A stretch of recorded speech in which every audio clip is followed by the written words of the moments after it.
So my presentation is why people should help the homeless, and I'm going to ask you a question of how many of you usually lock your doors, shift lanes, and refuse to make eye contact when you see a homeless person?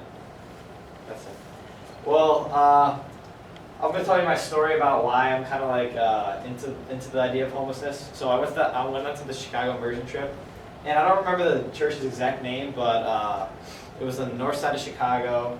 And we went to a homeless shelter, which is an all-male homeless shelter in an old abandoned gym, and they refurbished it and stuff like that. And I forget the guy's name. I think it was Mike, but he told us like, don't be afraid. They're all like nice guys. And he said like, if you call a homeless person, it's kind of like insulting. And he kind of like explained that the act of being homeless is kind of like what you should say, because like usually people they weren't homeless at one point, or they were in a house at one point and then they became homeless. So it's a kind of like a phase, you know. Like he had a job, like say someone got a job offer, they were living in Texas and they got a job offer in Illinois. Sometimes the client didn't call back or whatever and didn't respond to him, so he kind of like got a false job offer from someone that he didn't know if he got a received phone call. But other than that, it was kind of like an interesting topic, and I kind of like found to it, I guess. And so the numbers in Metro Detroit, or homelessness is a worldwide problem, and it's very prevalent in Metro Detroit. The numbers are all right here, so I think we're like, I'm pretty sure UD's around here somewhere. So, I mean, it's pretty high in our area. And there are approximately 34,624 people that are homeless in Metro Detroit, and that's from Michigan's campaign to end homelessness. And there are 5,536 children and families that are homeless. And Metro Detroit is home to the highest population of homelessness in Michigan, because obviously it's the most population, like 700,000 people live in Detroit. And I don't know how many people live in Metro Detroit, but the number is very high compared to all other cities and counties in Michigan. And Michigan's numbers are, there are 86,189 people in Michigan that are homeless, and that's from Michigan's campaign to end homelessness. And then 69% of homeless residents are single mothers with children, which is a pretty big topic, because when women are single it's harder for them to create or make more money, because now they don't have a man basically supporting them, and men usually make the most jobs. It's kind of like that inequality that women receive trying to get the job, so it's like it's very hard for them to support their kids.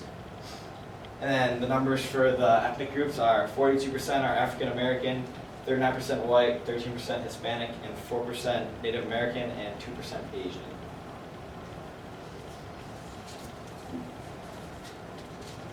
And then Michigan versus the national average. Michigan is ranked 5th in the United States and 1st in the Midwest of homeless residents. California is the 1st. 3.5 million people in the United States are homeless, which includes 1.35 million children. And here's a map of all the states, and this means that homelessness is a very prevalent problem, and then the lighter color states are showing that it's increasing down. In Michigan, like the recent year, this year is going down a lot more. Like there's less people being homeless, because we have more shelters being instituted in Michigan, and although there's more than half the states are going up, which is a very big problem. But other than that, Michigan's on the right path. And I'm going to talk to you about, one more. The worldwide numbers in 2005, there were an estimated 100 million people who were homeless and 1 billion people who lacked adequate housing.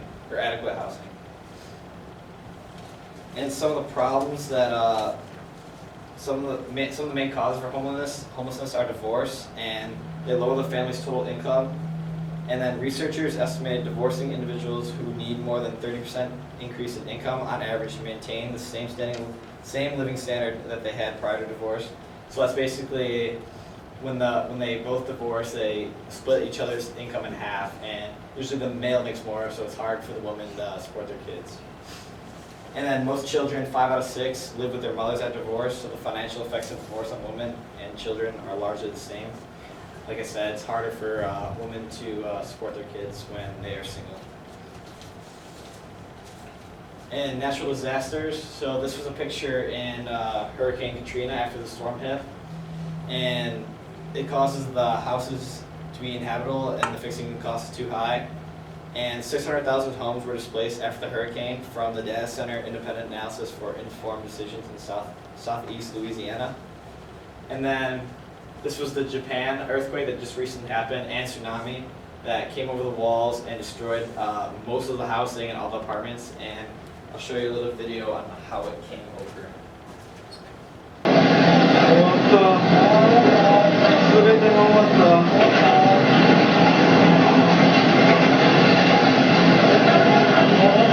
全てが終わった。何これ？何これ？さっきの人は？さっきの人は？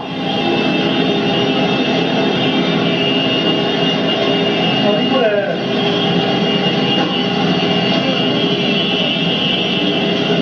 何これ？何これ？何これ？何これ？ So when the earthquake and tsunami hit, over 1.2 million buildings were destroyed, and that's including housing. Like, as you can tell, like it was just by like a little port, and there were obviously apartments and house in there, and it destroyed over 1.2 million people in the northern shores of Japan. And then another reason why people are homeless is because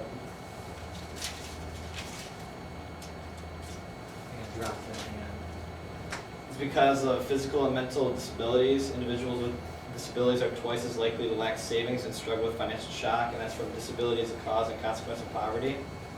And then job loss is also a big one, and that's 44% of homelessness people who have jobs can't escape homelessness.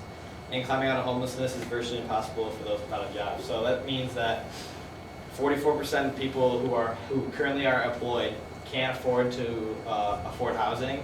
And so that kind of basically says that like if you don't have a job, it's basically impossible to get housing. And then addictions, drugs, and gambling. The Substance Abuse and Mental Health Services Administration estimates 38% of people were dependent on alcohol and 26% abuse other drugs. And then the gambling portion is even worse. That somewhere between 15 and 20% of the homeless population, or people that are homelessness, were because of gambling.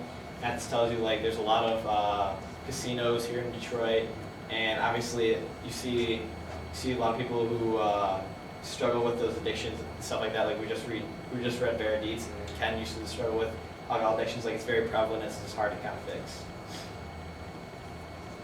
And then I'm going to talk about why money is bad to give to the homeless, because one report from the Department of Housing and Urban Development found that 6 out of the 10 homeless respondents admitted problems with alcohol or drugs, which means that their money would usually be spent on drugs. So it's kind of like, it's more or less just aggravating the problem rather than fixing the whole thing as a whole, because you're hurting the person that you're giving money to, because they're mostly going to spend it on other things rather than help themselves out.